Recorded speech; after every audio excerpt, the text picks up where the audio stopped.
મારી મમ્મી જ્યારે પણ આ મગ મસાલાનું શાક બનાવે ને ત્યારે આજુબાજુમાં 4થી 5 ઘર સુધી સુગંધ આવે અને આજુબાજુમાં પાડોશીને બધાને ખબર પડે કે અમારા ઘરે મગનું શાક બન્યું છે. એટલા મસ્ત મજાના એક અલગ જ વઘારથી અને ઘરના મસાલાથી બનીને તૈયાર થઈ જશે. જો તમે આ રીતે ક્યારેય નહીં બનાવતા હોય ને તો એકદમ સરળ રીતે, એકદમ સિમ્પલ રીતે એટલું ઝટપટ બનશે. પહેલી વખત બનાવતા હશો તો પણ પરફેક્ટ બનશે. અને વળી જો મગ તમને નહીં ભાવતા હોય ને તો પણ તમે આ શાક એક વખત બનાવશો ને તો તમે રેગ્યુલર અઠવાડિયાની અંદર 2 વાર બનાવશો. મારા ઘરે દર બુધવારે આ મગનું શાક તો બને જ છે. તો એ જ રેસીપી આજે હું તમારી સાથે શેર કરવાની છું. તો આપણે પહેલાં 1 કપ જેટલા મગ લઈ લઈશું ને કુકરમાં એડ કરીશું. અહીંયા કાચા મગ જ લેવાના છે, કોઈ પલાળેલા મગનો ઉપયોગ આપણે નથી કરવાનો, ઇન્સ્ટન્ટ જ બનાવવાના છીએ એટલા માટે. હવે મગને છે ને આ રીતે હાથની મદદથી મસળીને પહેલાં તો ધોઈ લઈશું અને 1 થી 2 વખત ધોઈને એનું પાણી કાઢીને આપણે ક્લીન પાણી એડ કરી દઈશું. તો અહીંયા મગ ડૂબે એના ઉપર થોડું પાણી રાખવાનું છે.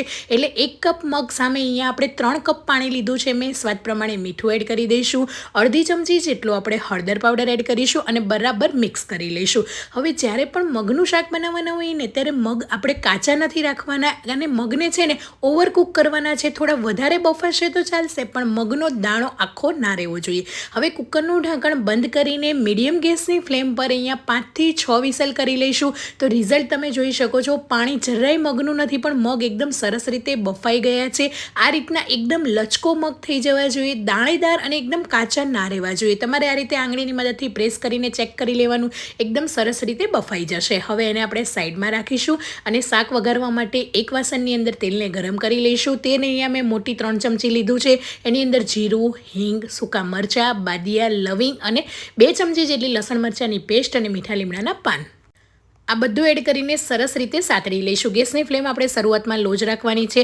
અડધી ચમચી હળદર પાવડર, 1 ચમચી બેસન એડ કરી લઈશું. હવે આ એક મારી મમ્મીનું સિક્રેટ ઇન્ગ્રીડિયન્ટ છે. જ્યારે પણ એ મગનું શાક બનાવે છે ને ત્યારે 1 ચમચી બેસન એડ કરે છે. હું પણ આ જ રીતે બનાવું છું. બેસન એડ કરવાથી જે મગ બનશે ને એકદમ સુગંધીદાર, ફ્લેવરફુલ અને રસો એનો સરસ ઘટ બનશે. હવે બાફેલા મગ એડ કરીશું. સ્વાદ પ્રમાણે મીઠું, 1 મોટી ચમચી જેટલો ધાણા જીરું પાવડર એડ કરીશું. બસ આપણે ઘરના રૂટીન મસાલા જ એડ કરવાના છે. પણ બનાવવાની ટેકનિક અને મસાલા એડ કરવાની ટેકનિકથી જો તમે બનાવશો ને તો તમારા મગ પણ એકદમ સરસ બનશે.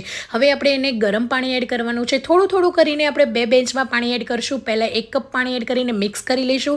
ફરીથી 1 કપ પાણી એડ કરશું અને જો તમારે થોડી વધારે ગ્રેવી જોઈએ તો તમારે થોડું વધારે એડ કરવાનું.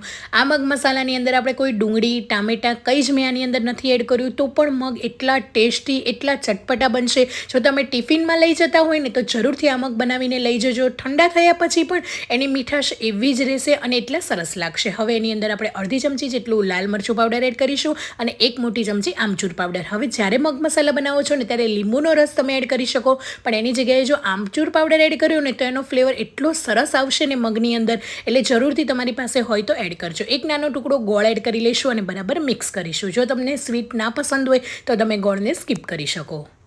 હવે આ રીતે મીડિયમ ગેસની ફ્લેમ પર વચ્ચે વચ્ચે હલાવતા રહીશું અને એકદમ ઘટ કરી લઈશું. તો તમે જોઈ શકો છો ઘટ રસેદાર મગ આપણા મસ્ત મજાના તૈયાર છે. ગેસની ફ્લેમ બંધ કરીને ઉપરથી લીલા સમારેલા ધાણા એડ કરી લઈશું અને ગરમા ગરમ રોટલી સાથે સર્વ કરીશું. જરૂરથી જો ક્યારે આ સિમ્પલ રીતે મગ મસાલા ના બનાવી હોય ને તો બનાવીને ટ્રાય કરજો. તમે રોટલી સાથે ખાઈ શકો છો અને જો તમને ભાત સાથે પસંદ હોય ને તો મગ અને ભાત બંને તમે મિક્સ કરીને એન્જોય કરી શકો છો. જે રીતે પસંદ હોય એ રીતે બનાવજો.